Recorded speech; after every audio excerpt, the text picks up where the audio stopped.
Esta noche hablaremos del legendario lugar descrito en los diálogos del filósofo griego Platón, la Atlántida. Para algunos este lugar nunca existió, para otros es o fue un lugar utópico. Si te interesa saber más de este caso, quédate con nosotros. La Atlántida es un lugar conocido para todo consumidor de literatura, cine o libros de historia. La idea de la isla perdida considera una ciudad utópica y avanzada, cuya sabiduría pudo haber traído al mundo la paz y armonía. Es una idea que ha cautivado a ocultistas y soñadores por generaciones. Mucho se ha escrito sobre ella y muchos han gastado fortunas y sacrificado sus vidas por buscarla. El origen de esta historia fue mencionada y descrita por primera vez en la obra del filósofo griego Platón, que presentó la isla en dos de sus diálogos socráticos, Timeo y Critias, del siglo IV a.C.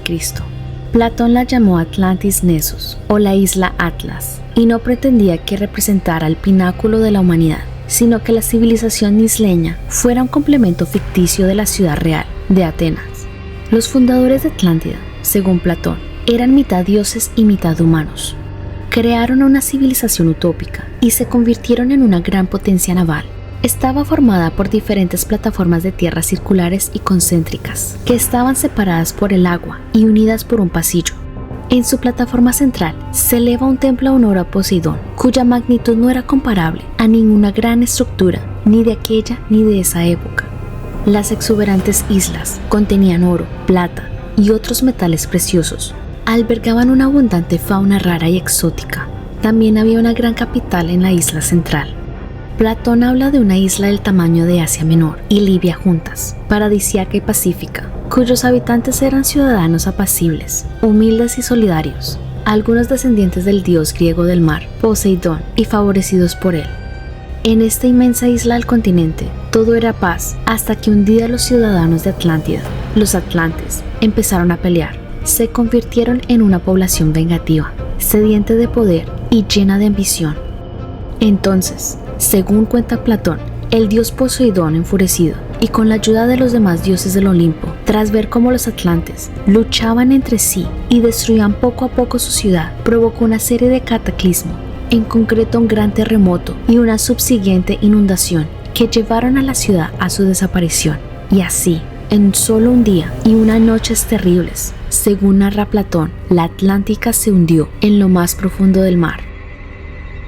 Cientos de años después de la muerte de Platón, la historia de Atlántida empezó a resurgir, primero en los escritos filósofos cristianos y judíos, y después en las obras especulativas de autores como Sir Francis Bacon, cuya novela La Nueva Atlántida se publicó póstumamente en 1626.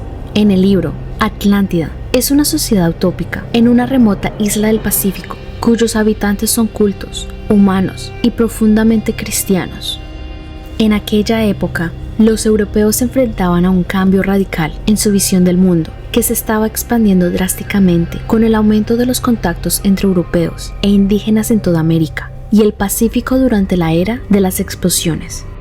El mundo occidental estaba desesperado por comprender cómo podía existir nuevos continentes con habitantes, de dónde venían y cómo encajaban en la historia bíblica o clásica. En lugar de reconocer que los pueblos indígenas podían haber desarrollado civilizaciones propias, señala, los europeos utilizaron la historia de la Atlántida como posible explicación de las estructuras y sociedades que encontraron en América.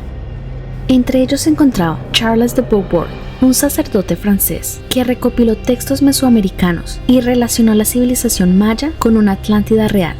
Los escritos de Charles inspiraron a Augustus Le Plongeon, un arqueólogo británico-americano que intentó encontrar la Atlántida en Yucatán a finales del siglo XIX. La historia, que perfectamente habría pasado por una trivial fábula en otras circunstancias, se hizo conocida en parte gracias a un hombre en Minnesota, Estados Unidos, llamado Ignatius Donnelly. El estadounidense, que falleció en 1901, fue congresista. Escribió un libro publicado en 1882, llamado El Mundo Antediluviano, en el que aseguraba que todos los grandes avances de la civilización y la tecnología se remontaban a la isla perdida de Platón. No satisfecho con ello, Donnelly fue más allá de resucitar la historia del griego, añadiendo sus propios elementos y haciendo crecer el mito. Donnelly promovió el difusionismo, la idea de que todas las grandes culturas provenían de un origen único, El escritor Adams lo describe como el primer fundamentalista de la Atlántida, en el sentido que creía que la historia de Platón fuera de elementos supernaturales, como Poseidón. El escritor hasta envió una copia del libro de Donnelly a Charles Darwin, quien lo halló interesante pero poco convincente. La conclusión de Adams, luego de investigar todo lo que pudo de Donnelly, fue que el autor era un charlatán que conocía bien los resultados que deseaba obtener. Rebuscó entre sus fuentes todo lo que se acomodaba a sus necesidades y lo que necesitaba para hacer una buena historia, sin detenerse a analizar la historia de forma crítica. Los otros autores, aún menos escépticos, que escribieron sobre las teorías de Donnelly y añadieron sus propias especulaciones, fueron Madame Blavatsky, en su libro La doctrina secreta, publicado en 1888, y el cínico Edgar Cayce en los años 20. Este último le dio un giro cristiano a la historia. Cayce, quien tenía miles de seguidores, decía que algunos de estos habían tenido vidas pasadas en Atlántida. Nada que se pueda verificar. Cayce falló también al predecir que el continente hundido sería descubierto en 1969. Una serie de expertos sobre Atlántida ha especulado sobre la presunta locación del lugar específico, cada uno con su particular conjunto de evidencias y argumentos. La han ubicado en el Océano Atlántico, en la Antártida, en Bolivia, Turquía, Alemania, Malta y el Caribe. Sin embargo, Platón no dejó en duda en cuanto a ubicación, más allá de las columnas de Hércules, y se las describe como más grandes que Libia y Asia Menor juntas. En otras palabras, estaba en el Océano Atlántico, más allá del estrecho de Gibraltar, en la boca del Mediterráneo. Pese a esto, nunca se vio en el Atlántico ni en otro lugar. Algunos creen que los atlantes eran una sociedad tremendamente avanzada que dominaban los mares y que consiguieron crear máquinas voladoras, coches y submarinos entre otros, convirtiéndola en la ciudad más próspera jamás descrita. El descubrimiento de la Atlántida marcaría el antes y el después de la historia de la humanidad, ya que se estaría descubriendo el modo de vida de la ciudad más avanzada del mundo.